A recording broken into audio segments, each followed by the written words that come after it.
Cinema ఇండస్ట్రీలో ఉండే ప్రముఖులకు కూడా నా సూచన, మీ కొత్త సినిమాలు రిలీజ్ అయినప్పుడు టికెట్ ధరలు పెంచుకోవడానికి జీవోల కోసం ప్రభుత్వాల దగ్గరకు వస్తున్నారు, కానీ సామాజిక సమస్య అయిన సైబర్ క్రైమ్, డ్రగ్స్ నియంత్రణలో మీరు మీ సామాజిక బాధ్యతను నెరవేర్చడం లేదు అని మా ప్రభుత్వం భావిస్తుంది.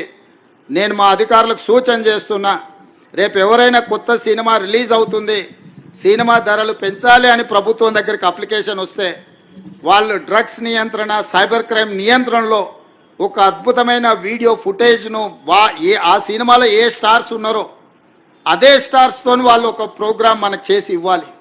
అది ప్రీ కండిషన్. నేను స్పష్టంగా మా అధికారులకు ఆదేశిస్తున్నాను, ఎంత పెద్దవాళ్ళు ఎవరు వచ్చి మనల్ని రిక్వెస్ట్ చేసినా వాళ్ళు సైబర్ క్రైమ్కు సంబంధించి, డ్రగ్స్ నియంత్రణకు సంబంధించి ఆ సినిమాలో నటించిన తారాగణం, ఆ సినిమా ప్రొడ్యూసర్స్ 1.5-2 minutes నిడివిగల ఈ సమాజాన్ని పట్టి పీడిస్తున్న వీటికి వ్యతిరేకంగా వాళ్ళు మనకు వీడియో విజువల్స్ తీసుకొచ్చి ఇస్తేనే వాళ్ళకి ఏమైనా వెసులుబాటు సౌలభ్యాలు ఇవ్వాలి. ఎందుకంటే సమాజం నుంచి ఎంతో వాళ్ళు తీసుకుంటున్నారు, సమాజానికి వాళ్ళు కొంతైనా ఇవ్వాలి, అది వాళ్ళ బాధ్యత. అట్లా కాకుండా మేము 100 కోట్లు పెట్టుబడి పెట్టినాం మా సినిమాకు, మేము టికెట్లు పెంచుకొని మేము సంపాదించుకుంటామన్న ఆలోచన ఏదైతుందో మంచిదే, మీ వ్యాపారం మంచిదే, కానీ సామాజిక బాధ్యత. డ్రగ్స్ నియంత్రించకపోతే, ఈ సైబర్ క్రైమ్లను నియంత్రించకపోతే ఈ సమాజమే నిర్వీర్యం అవుతుంది.